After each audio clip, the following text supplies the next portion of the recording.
Sports are supposed to be fair, logical, and full of passion, right? Think again. Behind the roar of crowds and billion-dollar stadiums lies a secret world of bizarre, outdated, and downright ridiculous rules that make you question if anyone ever thought them through.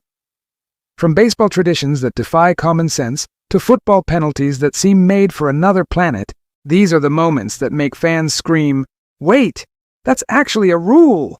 Today, we're diving into the 50 dumbest sports rules and fan traditions that make absolutely no sense. In England's Premier League, goalkeepers can't pick up a ball deliberately kicked to them by their own teammate. The rule was meant to stop time wasting in 1992, but it's caused countless awkward bloopers since. Imagine millions watching a defender accidentally tapping it back, the goalie frozen, unable to touch it, while opponents rush in. Logic says, save it, but rules say, watch it roll in. It's football's cruel comedy, punished for protecting your own net.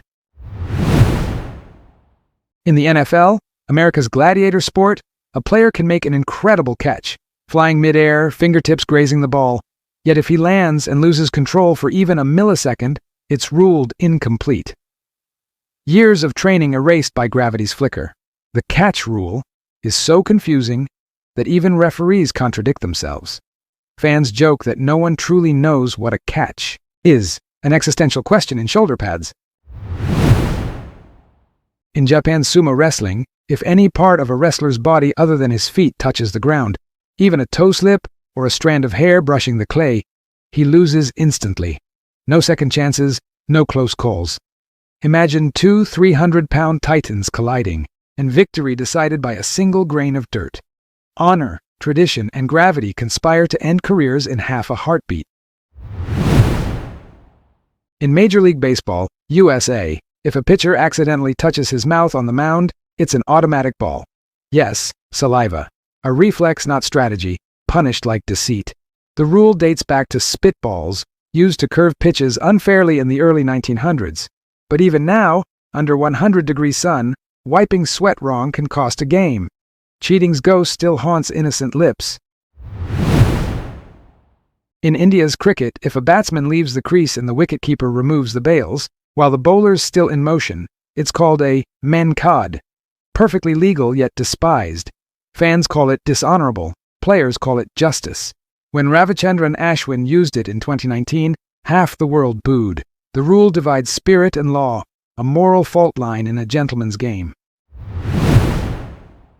In tennis, if your opponent's shot clips the net and barely rolls over, it counts. Luck becomes law. You could hit the perfect serve, and the ball kisses the tape, tumbles over, wins the point. Wimbledon crowds gasp, players just stare, betrayed by physics. The rule remains because that's life, unfair, arbitrary, and beautiful. In ice hockey's NHL, USA, and Canada, if your helmet falls off, you must immediately skate to the bench or pick it up, or face a penalty, even mid-brawl, even if your team's defending the goal. It's safety theater, a rule that protects image more than heads. The irony? Goalies, the ones facing flying pucks, are exempt. In golf's ancient Scottish origins, if a player accidentally moves their ball while merely addressing it, breathing too close or twitching the club, they incur a one-stroke penalty. It's the only sport where stillness is dangerous. The rule turns calm into chaos, punishing precision itself. A butterfly could shift your fate, and the green will not forgive. In Olympic swimming, false starts are death. One twitch before the buzzer and you're out. No warning, no redo. Years of training erased by a millisecond's nerve. In 2012, Chinese swimmer Sun Yang flinched half an inch, costing him gold. Machines now detect movement faster than human eyes. The rule made perfection robotic and emotion fatal. In professional boxing, if a fighter's mouthguard falls out, the referee must stop the match to replace it, no matter how intense the moment. Imagine a knockout punch paused mid-swing so someone can pick up plastic from the floor. This rule, born from safety concerns, often kills momentum and saves exhausted fighters.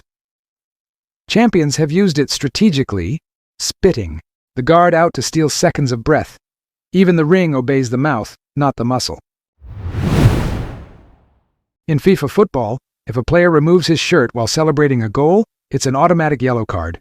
The crowd may be erupting, history may have just changed, but passion itself becomes punishable. The rule was added in 2004 to maintain decorum. Yet every World Cup, players still tear it off, defying the code for a few seconds of raw humanity. A century of rules still can't contain joy. In American baseball, the infield fly rule says if a pop-up ball can be caught easily, the batter is automatically out, even if no one catches it. Designed to prevent trick plays, it now confuses everyone, including commentators. Fans joke that it's the sport's mystical scripture, understood only by the ancient umpires. A simple hit turns into courtroom logic, where common sense goes to die midair. In the Tour de France, riders can be penalized for accepting water outside feed zones. Imagine cycling 150 kilometers under the French sun, dehydrated, yet forbidden to sip from a fan's hand. The rule exists to maintain fairness, but it often punishes compassion. Riders collapse while bottles sit inches away. It's the only race where kindness can cost you the podium. In basketball, goaltending forbids touching the ball after it begins descending toward the basket, even if it's clearly going to miss. Gravity becomes law. Players leap like gods, yet must watch helplessly as physics decides fate. Wilt Chamberlain once joked that the rule was invented just to cage him. What was born to protect fairness ended up taming flight itself. In American football, if a player removes his helmet to celebrate a touchdown, it's an automatic penalty. The league says it's about safety, but it happens after the play, not during. It's spectacle suppression, where even emotion is regulated. Terrell Owens once called it the no-fun rule, and fans agree. The NFL can handle 300-pound collisions, but not bear joy. In Olympic gymnastics, athletes can lose points for smiling too little. Judges score not just flips and balance, but facial expression. A perfect routine can fall short because someone forgot to grin. The rule reflects an old belief, beauty before power, but it reduces mastery to performance art. Strength must wear lipstick, even flight must flirt. In professional darts, England's pubs to global arenas, players can't step over a thin wooden line called the O'Shea. Even a toe millimeter beyond it voids a score. The rule turns inches into destiny. Cameras zoom on shoe edges, crowds hold breath. A single step too eager, and victory evaporates into beer foam. Precision has never been so petty. In Canada's curling, sweeping the ice is strategy, but shouting too loudly while doing it can be penalized as disruptive. Picture grown adults in matching jackets screaming, "Hard, hard!" while a referee listens for tone violations. It's both comedy and chaos, a sport where ice etiquette matters more than velocity. Canada turned housework into warfare. In baseball, if a batter accidentally hits a ball that bounces off the plate into himself, he's out. No intent, no advantage, just bad geometry. The crowd laughs, the player glares, the umpire shrugs. It's one of those rules that punish coincidence. Physics misfires and a man loses his turn. The diamond may glitter, but sometimes it mocks. In Australia's AFL, Australian rules football, if a player kicks the ball and it bounces before crossing the goal line, it only counts for 1 point instead of 6. The crowd roars, the ball sails true, then the bounce betrays it. The rule worships purity. No bounce, no glory. Even kangaroos would protest the irony. On a continent defined by things that jump, a bounce can cost victory. In professional chess tournaments under FIDE regulations, you can lose instantly by touching a piece without moving it. Touch, move. Rule. A single reflex, a half-second hesitation, and your fate is sealed. No takebacks, no mercy. It's a psychological minefield where fingers betray minds. Grandmasters train themselves to move like surgeons, terrified of accidental contact. In a world built on thought, the smallest twitch becomes execution. In Italy's Serie A, football, if a player removes his jersey to reveal any political, religious, or personal message underneath, even something heartfelt, it's an automatic yellow card. When Francesco Totti once revealed "Six Unico," For his wife, he was fined. The league says, keep the pitch apolitical. But fans say passion is political. The rule protects neutrality by punishing humanity. In U.S. baseball, if a fan catches a live foul ball before a fielder can, it's fan interference, and the batter is out. Imagine paying hundreds for a front row seat, reaching out in excitement, and costing your team the game. In 2003, Steve Bartman's infamous catch cursed the Chicago Cubs for years. It's the only sport where love can destroy loyalty. In rugby union, players must pass the ball backward, never forward. Progress comes through retreat. The logic, teamwork over ego.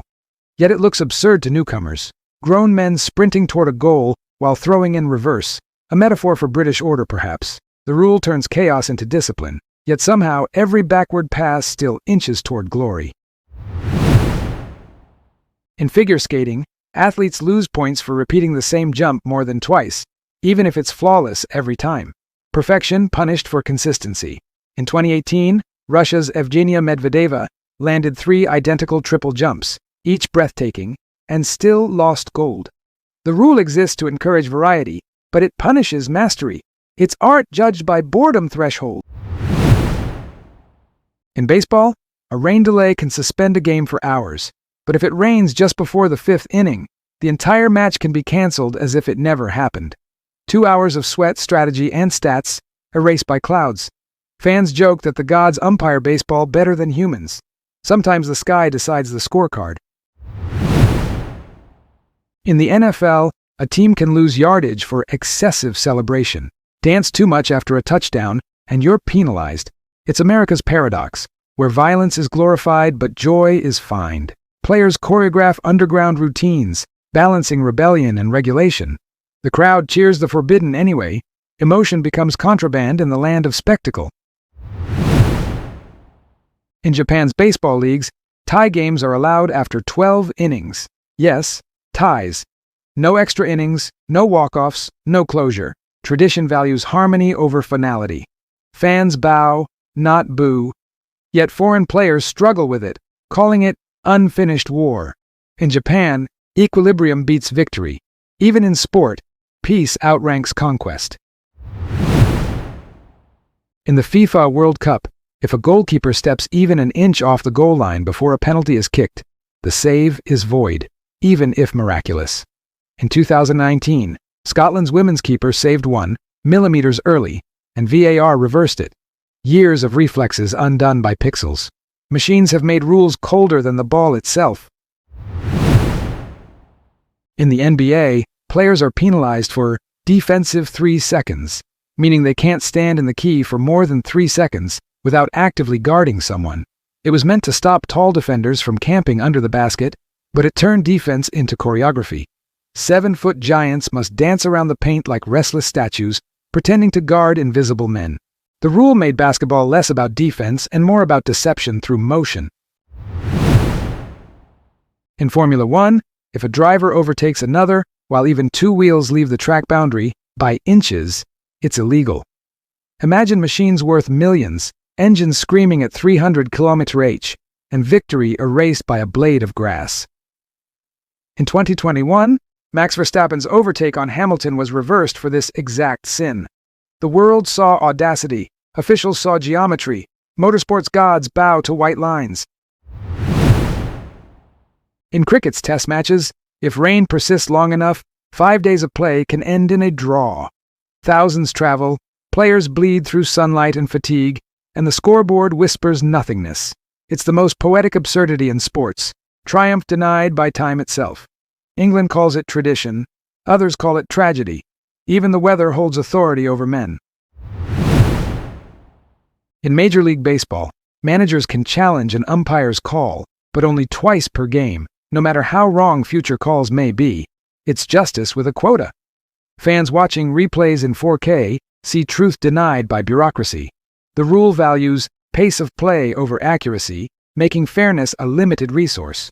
Technology waits politely while error wins.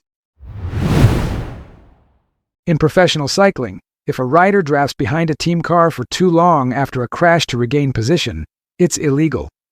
But the rule's timing is vague. seconds, or minutes? Officials decide.